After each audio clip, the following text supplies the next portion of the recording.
are welcome in our YouTube channel, The Coaching Classes. This is Vinay Maurya and today I will teach triangle. So let's start. तो हम आज प्रश्नावली 6 जिसका नाम है त्रिभुज आज हम लोग स्टार्ट करेंगे। तो जैसा कि हमने पिछली कक्षाओं में पढ़ा, कक्षा 9 में सर्वांग समता, आज हम लोग इसमें समरूपता से रिलेटेड पढ़ेंगे। तो सर्वांग समता क्या होता है? जैसे कोई भी आपके पास आकृति है तो उसका आकार भी समान होना चाहिए और उसकी, जैसे आपके पास मान लेते हैं सर्कल है तो उसकी जो त्रिज्या है वो भी समान होनी चाहिए। आकार भी समान होना चाहिए और सर्कल की जो त्रिज्या है वो भी समान होनी चाहिए। मान लेते अपने पास ये आकृति है तो इसकी भुजाएं जो हैं ये समान हैं और इसका आकृति भी एक ही तरह का है।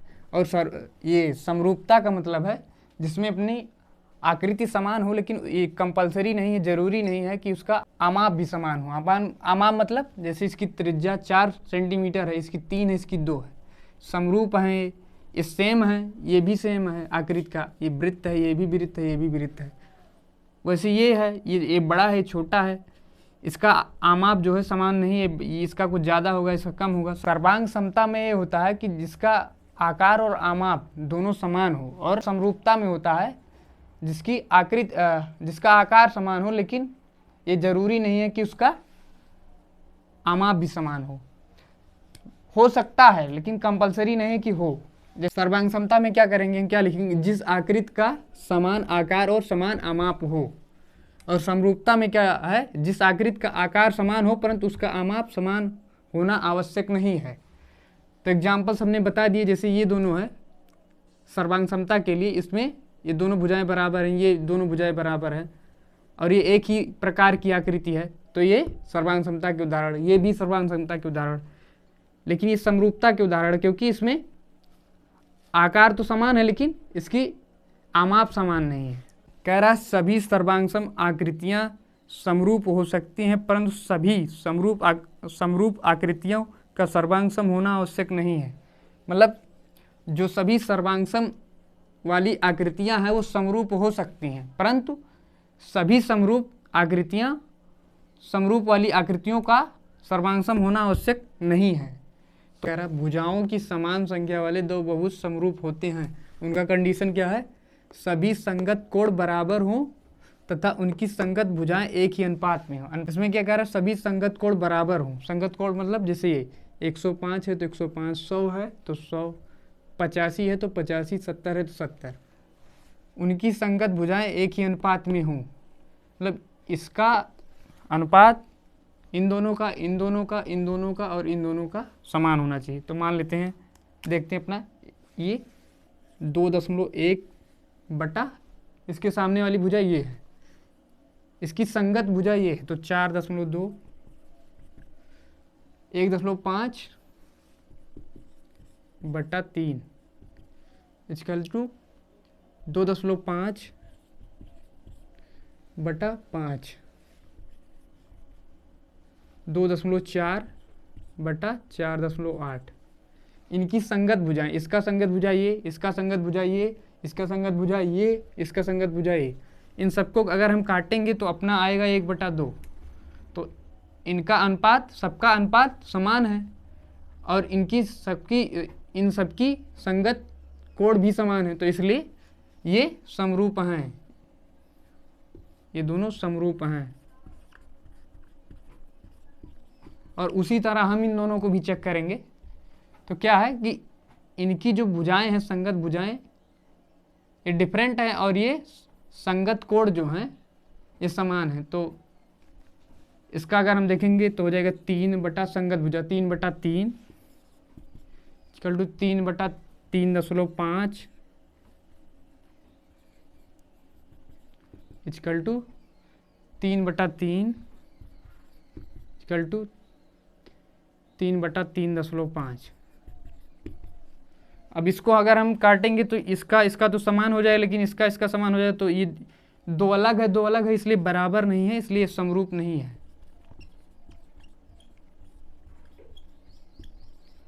अनुपात मतलब ये जरूरी नहीं कि हम 1/2 आया है तो 1/2 आए, 1/1 आ सकता है, कुछ भी आए, 2/3 आ सकता है, जो भी आएगा ये चारों को काटने पे समान आना चाहिए, तो उस अनुपात समान अनुपात होगा तभी समरूप होगा। इसका हम लोग देख लेते हैं। तो इसमें तो भुजाएं हैं जो है अपना 2.1, इसका संगत भुजा 4.2 इक्वल टू 2.1/4.2, इसका संगतीय 2.1/4.2, 2.1/4.2। इन सबको काटेंगे तो अपना 1/2 तो आ ही जाएगा।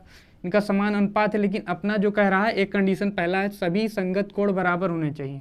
तो ये और ये बराबर नहीं है, क्योंकि इसका शेप अलग है, उसका शेप अलग है, इसकी एंगल कुछ और है, इसका एंगल कुछ और है, तो ये समरूप नहीं है।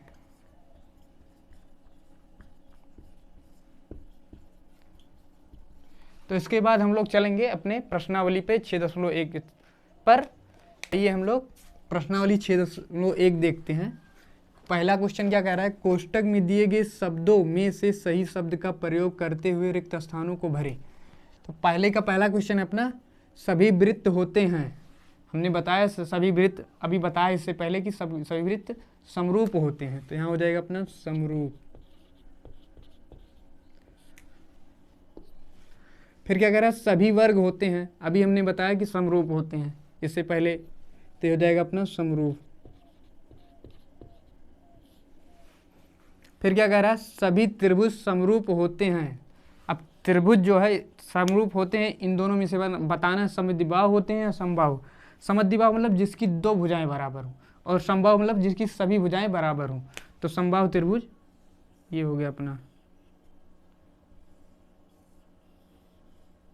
छोटा बड़ा भी हो सकता है। ये इनका समबाहु त्रिभुज का ये तीनों कोण फिक्स होता है कि 60 अंश का ही होगा।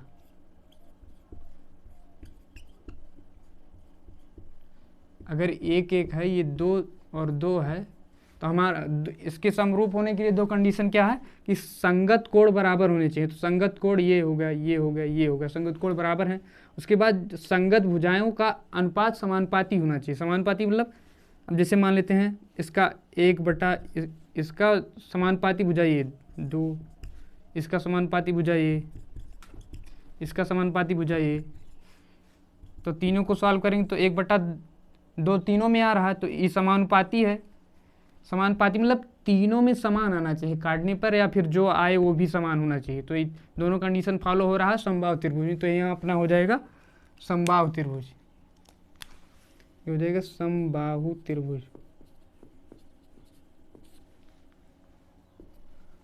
फिर क्वेश्चन चौथा क्या कह रहा है, भुजाओं की समान संख्या वाले 2 बहुभुज समरूप होते हैं यदि उनके संगत कोण बराबर हों। अभी ये हमने बताया है, तो यहाँ हो जाएगा अपना बराबर, और उनकी संगत भुजाएं समानुपाती हों। ये समरूप होने के लिए कंडीशन है। अब इसके बाद हम लोग क्वेश्चन नंबर 2 देखते हैं। तो आइए क्वेश्चन नंबर 2 देखते हैं, पहले इसे मिटाते हैं। ये हम लोग क्वेश्चन नंबर 2 देखते हैं। क्वेश्चन क्या कह रहा है, निम्न युग्मों के 2 भिन्न भिन्न उदाहरण दीजिए। क्या कह रहा है, समरूप आकृतियाँ उनके 2 भिन्न भिन्न उदाहरण, मतलब जैसे मान लेते हैं एक अपना सर्कल ये हो गया और एक सर्कल ये हो गया, ये मान सकते हैं। उसके बाद अपना ये मान सकते हैं, एक ये हो गया और एक ये हो, दोनों एक ही प्रकार का होना चाहिए, उसका जो है आकार सेम होना चाहिए और आमाप डिफरेंट, ये हमने बताया ही है। ऐसी आकृतियां जो समरूप नहीं है, तो मान लेते हैं एक अपना ये हो गया और एक ये हो गया।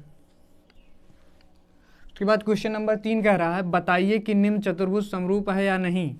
तो समरूप होने के लिए कंडीशन क्या है कि संगत कोण बराबर होने चाहिए और संगत भुजाओं का अनुपात जो है समान होना चाहिए। तो संगत कोण जो है अपने, इसका कोण डिफरेंट है, इसका कोण डिफरेंट है, तो ये इक्वल तो होंगे नहीं, ये पहले ही कंडीशन से पता चल गया।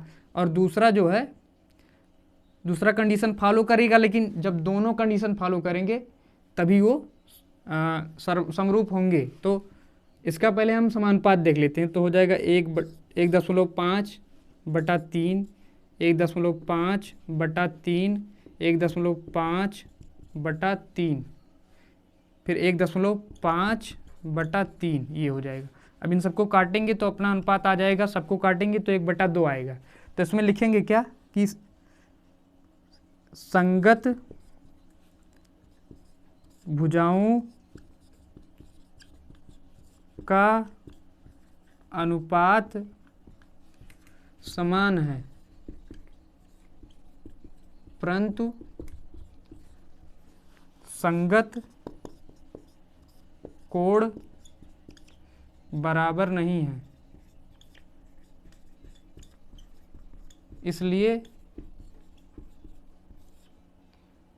इसलिए ये समरूप नहीं है।